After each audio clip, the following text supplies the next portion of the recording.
Shri Venkateswara gold తాకట్టులో ఉన్న మీ బంగారాన్ని విడిపించి కొనబడును.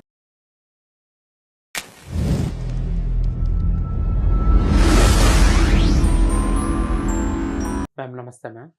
నమస్తే అండి. మ్యామ్, మన ఆంధ్రప్రదేశ్‌లో జరిగిన ఈ సంఘటన దేశవ్యాప్తంగా సంచలనంగా మారింది. సాదిక్ అనే ఒక వ్యక్తి పథకం ప్రకారం ఒక కుటుంబంలోకి ప్రవేశించి భర్త మరణానికి కారణమయ్యాడు. లాస్ట్‌కి ఎవరైతే స్త్రీ ఉన్నారో ఆమె మరణానికి కారణమయ్యాడు. ఇప్పుడు వచ్చిన వాళ్ళిద్దరికి ఉన్న పిల్లగాడు పరిస్థితి ఏంటి?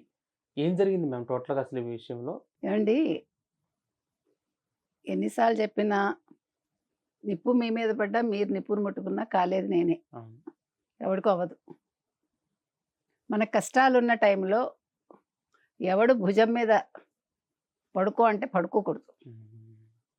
అర్థమైందా? వాలిపోమంటాడు. వాడికేం పోయింది? వాలాకేం చేస్తాడు? మన్ని బొంగరంలో తిప్పుతాడు. ఇప్పుడు తిప్పాడా? ఇప్పుడు ఎక్కడికి వెళ్ళి పడ్డావు నువ్వు ఆ తిరగడంలో?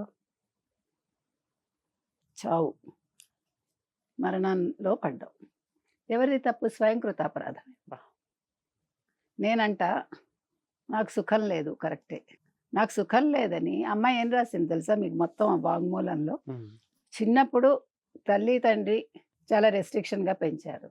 తర్వాత పెళ్ళయ్యాక భర్త ఎక్కడికి తీసుకెళ్ళేవాడు కాదు, ఎవరితో ఫ్రెండ్లీగా ఉండడు, ఓన్లీ వాళ్ళ చుట్టాల దగ్గరికి తీసుకెళ్ళేవాడు. సరే, ఓకే, నీకు స్వేచ్ఛ లేదు, కానీ ఈవిడ బయట తిరుగుతున్నారు కదా, హ్మ్. ఆ స్వేచ్ఛ ఉంది కదా. నిజంగా అసలు స్వేచ్ఛ లేకపోతే మిమ్మల్ని 4 గోడల మధ్య ఉంచి మీరు పిల్లాడితో పాటు వెళ్ళేంత స్వేచ్ఛ రాదుగా బయటికి. అంటే నేను ఒకటి చెప్పనా అండి, మనం ఊహించుకున్నట్టు జీవితం ఎప్పుడూ ఉండదు. ఒకటి మనం గుర్తుపెట్టుకోవాలి. అవునా? ఉంటుందా? నా ఊహలు వేరు, నా జీవితం వేరు, వాస్తవం వేరు. అవును. మనం వాస్తవంలో బతకాలి. ఊహించుకోవడం తప్పులేదు. ఇప్పుడు చిన్నప్పుడు అందరం కూడా అందులో చిన్నప్పుడు ఒకలాగా ఊహించుకుంటాం. ముఖ్యంగా వయసులో ఉన్నప్పుడు ఉండే ఊహలు వేరు. మీకు 16 ఏళ్ల వయసు సినిమా మీకు హ్మ్. గుర్తుంటే, అంటే ఇవన్నీ వాస్తవాల నుంచి వచ్చినవి కొన్ని సినిమాలు. ఆ తర్వాత ఏంటి? పెళ్ళి, బాధ్యతలు. ఇదివరకంటే బాధ్యతలు ఉండేవి. ఇప్పుడు యూత్‌కి బాధ్యతలు తక్కువ. అంటే బాధ్యతలు అంటే ఇప్పుడు వీళ్ళకి ఈఎంఐ బాధ్యతలు అంతే. హ్మ్. అంతే కదా! హ్మ్. ఇప్పుడు వీళ్ళ బాధ్యత ఏంటి? ఇప్పుడు యూత్‌కి నీకెంత జీతం, నాకెంత జీతం. నీకెప్పుడు పెరుగుతుంది, నాకెప్పుడు పెరుగుతుంది. ఇల్లు తీసుకుందామా, విల్లా తీసుకుందామా, హ్మ్. చిన్న కారు తీసుకుందామా, పెద్ద కారు అవును. తీసుకుందామా, లేతే 2 కార్లు తీసుకుందామా, ఈఎంఐ నెలకెంత కట్టాలి. సో, ఫస్ట్ వచ్చేసరికి ఏం టెన్షన్ ఉంటుంది? జీవితం బావుందా లేదా కాదు, ఈఎంఐ కట్టామా లేదా. అవును ma'am. This is present situation. ఇదివరకు అలా కాదు. ఇప్పుడు ఈవిడకి కొంచెం వయసు ఉంటుంది కదా, అంటే మరీ చిన్నావిడ కాదు, మరీ పెద్దావిడ కాదు. బావుంది చూడ్డానికి ఆవిడ. అంటే ఆవిడలో ఏదో ఫ్రస్ట్రేషన్ ఉంది. ఆ భర్తను వదిలించుకోవాలనుకుంది ఆవిడ. హ్మ్. దానికోసం ఈ ఈ అకాడమీ ఏదైతే ఉందో, అదేంటది, షూటింగ్ అకాడమీనో ఏదో, హ్మ్. Rifle shooting. He hmm. Is not a rifle shooter also. Hmm. అర్థమైందా మీకు? Hmm. He is not a rifle shooter. వాడికి ఏమీ లేదు వాడు. అది కూడా ఫేకే. అంటే మనం ఎందుకు, ఎవడి కోసం ఇప్పుడు ఈ పిల్లాడిని ఎందుకు జాయిన్ చేసింది ఆవిడ? అసలు వాడు ఏం నేర్చుకుంటున్నాడో తెలుసుకుందా ఎప్పుడైనా? ఆ పిల్లాడిని తీసుకుని వెళ్ళటానికి మీరెందుకు వెళ్ళటం? మగ పిల్లాడేగా. నేననేది ఆడపిల్ల అయితే పోనీ మనం కూడా వెళ్ళాలి. అంటే సగం మనం తెచ్చుకుంటాం కోరి హ్మ్. కష్టాలు. వెళ్ళినప్పుడు అక్కడ ఫోన్ మాట్లాడుతోందిట. నాకు మంచి లాయర్ కావాలి విడాకులకని. వాడు విన్నాడు. ఆ సాదిక్ విన్నాడు. ఈ సౌజన్య మాట్లాడేది. విని నెమ్మదిగా ట్రాప్ ఏసాడు. హ్మ్. అంటే ఇంతకాలం ఈవిడ ఏది మిస్ అయింది? ఆవిడని భర్త పట్టించుకోలా అని అనుకుందాం. మనకు తెలీదు. సో, నువ్వు చాలా బావున్నావు. నీకు ఈ వయసులో ఈ కష్టాలేంటి ఇంత చిన్న వయసులో? ఇట్లా మొదలు పెడతారుగా. ఇది సాధారణం అది. అంటే మనిషికి గుర్తింపు. ఎప్పుడు కూడా ఆడేంటి, మగేంటి, నీ అంతటి వాడు లేడు అంటే ఎక్కడికెళ్తాం మనం? ములగ చెట్టు చిటారు కొమ్మకెళ్ళి కింద పడతాం. అదే జరుగుంటుంది. ఇట్స్ ఎ ఫ్యాక్ట్ నేను మాట్లాడేది. ఆ పొజిషన్‌లో నేనున్నా అలాగే ఉంటానేమో. ఎవడన్నా పొగుడుతుంటే చాలా అవును. బావుంటుంది గదండీ. హ్మ్. తెలియకుండా మనసు ఉప్పొంగిపోతుంది. మిమ్మల్ని ఒక వారం రోజులు అలా పొగిడితే మీరేమవుతారు? మెల్ట్ అయిపోతారు. ఓకే. మెల్ట్ అయ్యాక ఏమవుతుంది, మీ కష్టాలు చెప్పుకుంటారు. ఫస్ట్ ఆడవాళ్ళకు ఉండే వీక్నెస్ ఏంటంటే, అందరికీ అని నేను అన్ను, సాధారణంగా చెప్తున్నా, నో జనరల్ స్టేట్మెంట్. ఓకే. మనకి ఎవరైనా మంచి స్నేహంగా దొరికేసరికి మొత్తం కక్కేస్తాం. ఇగో మా నాన్న చూసారా ఇలా ఉన్నారు, మా అమ్మ ఇలా పెంచింది, మా ఆయన ఇలా కాల్చుకు తింటున్నాడు, నాకేమో అసలు సుఖం లేదు, ఈ వయసులో నాకు ఇన్ని కష్టాలు రావాలా, సంథింగ్ ఏదో జరుగుతుంది. జరిగాక వాడు దానికి తగ్గట్టుగా చక్కగా మాట్లాడతాడు. సో వేర్ ఇట్ లీడ్స్, దగ్గరతనం వస్తుంది. దగ్గరతనం వచ్చాక మగవాడు అడ్వాంటేజ్ తీసుకుంటాడు. గుర్తుపెట్టుకోండి, ఇది ఎవరికైనా జరుగుతుంది, నో ఎక్సెప్షన్. మన ఒంటి మీద ఎప్పుడైతే మగాడు చెయ్య వేశాడో వాడు హక్కు వచ్చింది అనుకుంటాడు. ఓకే. మీరు కాబట్టి ఎనీ కేస్ మీరు అబ్జర్వ్ చేసుకోండి, ఇట్స్ మై ప్రాపర్టీ అనేది వచ్చేస్తుంది. అప్పుడు వాడు అధికారం చేజిక్కించుకుంటాడు. నువ్వు నా ప్రాపర్టీ, నా హక్కు నువ్వు. వీడైనా అదే చేస్తాడు. ఇప్పుడు వాడి మాట వినాలి. అక్కడ భర్త నిన్నేమి ఇది చేయలే, కొట్టలే తిట్టలా, మేబీ మిమ్మల్ని బయటకు తీసుకెళ్ళలేదంతే. ఇక్కడ వీడు అలా కాదు. వీడు ఎంత క్రూయల్ అంటే 24 అవర్స్ ఆవిడ ఫోన్ మానిటర్ చేయడం, ఆవిడ అదర్ ఫోన్ తీసుకోవడం, మొత్తం ఇల్లు అతను స్వాధీనంలోకి తీసుకున్నాడు. తల్లి తండ్రి లాకర్ కీస్ అతని దగ్గరే ఉన్నాయి. డాక్యుమెంట్స్, ఇంటి డాక్యుమెంట్స్ అన్నీ, మొత్తం ప్రాపర్టీ డాక్యుమెంట్స్ వాడి దగ్గర ఉన్నాయి. ఇదేంది మ్యామ్ ఎట్లా జరుగుతుంది ఏమో. నీ పిల్లాడిని చంపుతానన్నట్ట అంటే నువ్వు ఇచ్చేస్తావా? కొట్టేవాట విపరీతంగా. ఇప్పుడు ఈ చనిపోవటానికి ముందు 10 రోజులు ఇలా కొట్టాడోట. అమ్మాయి క్లియర్గా రాసిందని. రాసుకున్నారు పాపం. ఆ భర్తకి ఈ సైనైడ్ లాంటిది, అది అదేమంటారు, బంగారంలో కలుపుతారట. ఉమ్. దాన్ని బాంబే నుంచి తెప్పించాట.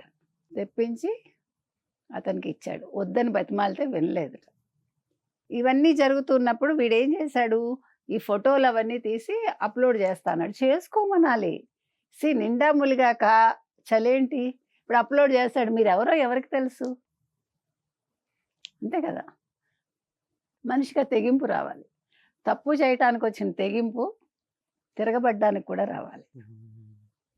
నేను చెప్తున్నది అది. అది తప్పు ఒప్పో నేను చెప్పను.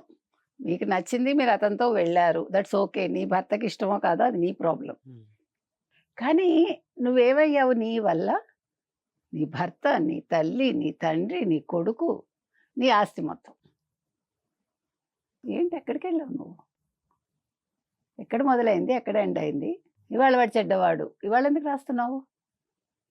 నేను ఏ అమ్మాయికైనా ఇదే చెప్తానండి, మీరు మొదటి రోజే తిరగబడండి.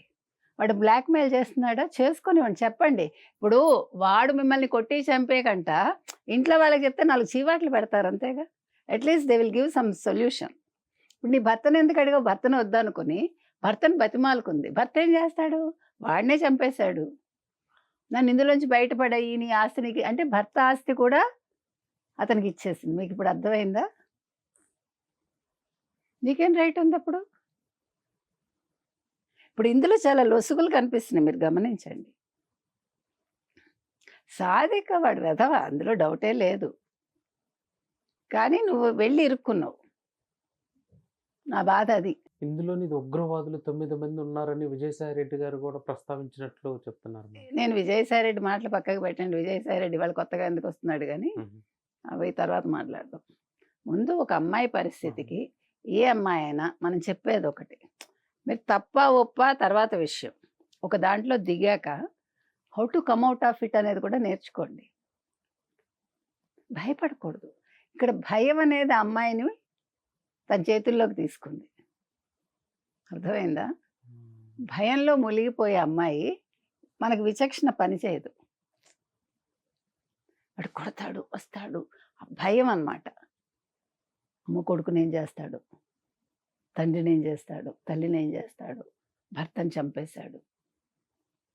నువ్వు భర్తను బతికించుకోవాలని ఎందుకు అనుకున్నావు? అంతా అదే వాడు ఇచ్చిందే చాలా డేంజర్. ఇది అసలు కెమికల్ ఇచ్చే ముందే నీకు చెప్పు ఉంటాడుగా, మరి అప్పుడు ఎందుకు ఆపలేదు? నేను అంటున్నది అది.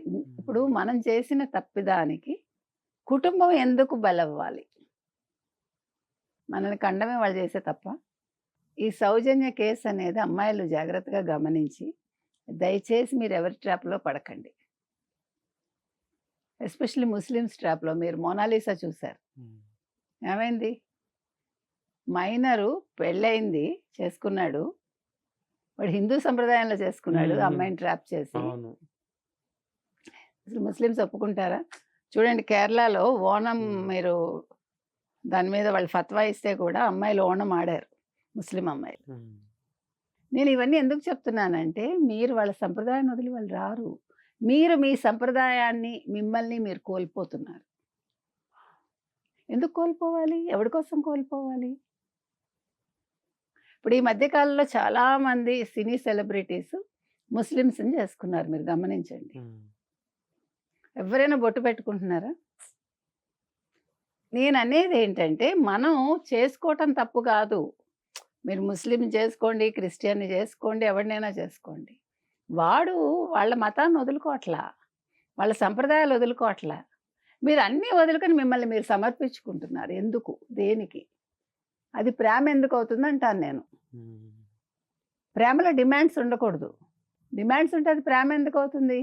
నీ శరీరం ఒకసారి అప్పజెప్పేశాక వాడు నిన్ను తన కంట్రోల్లో తీసుకుని, నువ్వు ఒక పప్పెట్లాగా నువ్వు వాడి మాటలకి తలాడిస్తున్నావు, ఆడించావు. అది జీవితమా?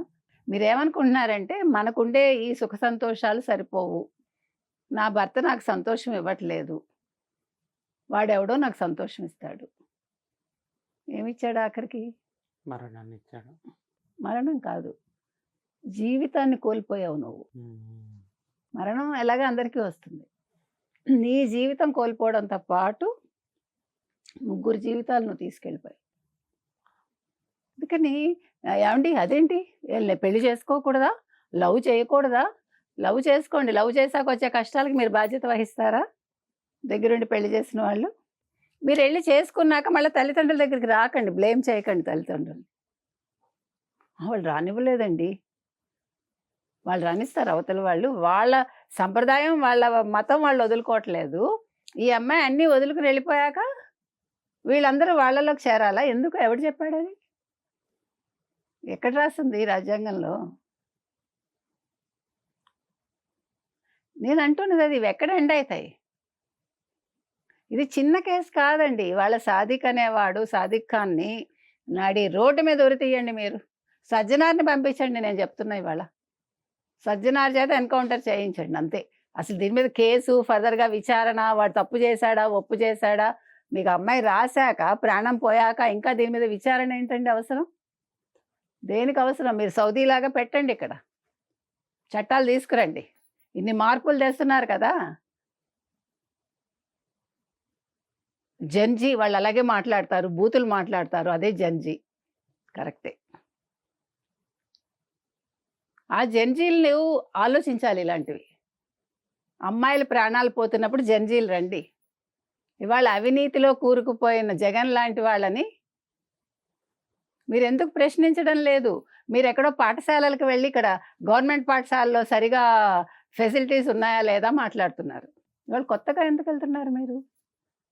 మీరు ఎవరు అసలు వెళ్ళటానికి? తల్లిదండ్రులే అబ్జెక్ట్ చేశారు. ఇలాంటి సోషల్ కాజెస్ మీద మీరు గళం విప్పండి. I will appreciate, will come with you. అవునా? నేను అడుగుతున్నది అది. మీరు అవినీతి మీద పోరాడండి. కానీ మీరు అవినీతి పార్టీతోటే ఉన్నారే, ఆప్తోటే ఉన్నారే. లిక్కర్ స్కామ్లో ఉన్నాడు కదా ఆయన. మీకు డబ్బులు ఎక్కడి నుంచి వచ్చాయో అడగకూడదా మీరు ఖర్చు పెడితే? అదేంటది? అకౌంటబిలిటీ ఉంటుంది కదా. ఇంట్లోనే అకౌంటబిలిటీ ఉంటుంది. మరి ఇంత పెద్ద వ్యవస్థలో మీరు ఒక పార్టీ లాగా ఒక ముందుకొచ్చి మీరు ఎక్కడో ఉండి దేనికి పోరాడారు, ఎవరి కోసం పోరాడారో అదేమైంది? ఇంతే. జార్ఖండ్కి వెళ్ళి ఎందుకు పోరాడలేదు? రాహుల్ గాంధీ జార్ఖండ్కి ఎందుకు వెళ్ళలేదు? అవి కూడా ప్రశ్నించండి. వన్ సైడెడ్ ఉండకూడదు. వారు ఎప్పుడు వన్ సైడ్ ఉండకూడదు. ప్రశ్న అనేది ఒక పక్కే ఉండకూడదు. లెఫ్టా రైటా కాదు. ఏ వింగులు లేవు, ఒకటే వింగు. మీకు ప్రజలే మీ వింగు అనుకోండి. ప్రజా సమస్యలే మీకు కావాలని కోరుకోండి, వాటి మీదే పోరాడండి. ఇప్పుడు ఈ సౌజన్య కేసులో మీరు ఇన్వాల్వ్ అవ్వండి, చూస్తాను. సాదిక్ నడి రోడ్డు మీద ఉరితీయమనండి.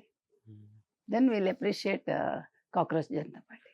భర్త మరణానికి నాకేం సంబంధం లేదు అని కూడా ఆయన ఏదో చెప్తున్నట్టున్నాడు. తెలియదు మరి, అది 2 రకాల వెర్షన్ విన్నాము. నీకు సంబంధం లేకపోతే అమ్మాయి ఇచ్చిందా అన్న సైనైడ్? సైనైడో అదే దాన్ని ఏమంటారో మనకు తెలియదు. ఉమ్, లేదా నువ్వు దగ్గరుండి ఇప్పించావా? నువ్వు దగ్గరుండి ఇప్పించి ఆ అమ్మాయి ఇచ్చింది అనుకుందాం పోనీ, అప్పుడు రూట్ కాజ్ నువ్వేగా. మరి అతను ఆస్తి ఎందుకు తీసుకున్నావు? దానికి కూడా సమాధానం చెప్పాలిగా. దగ్గర దగ్గర 40 కోట్ల రూపాయలు. అందుకే ఇది పడేశాడు. 50 కోట్ల దాకా ఉంది అమ్మాయికి. ఇంత పిచ్చితనం కాకపోతే ఆ పిల్ల హ్యాపీగా బతక్క.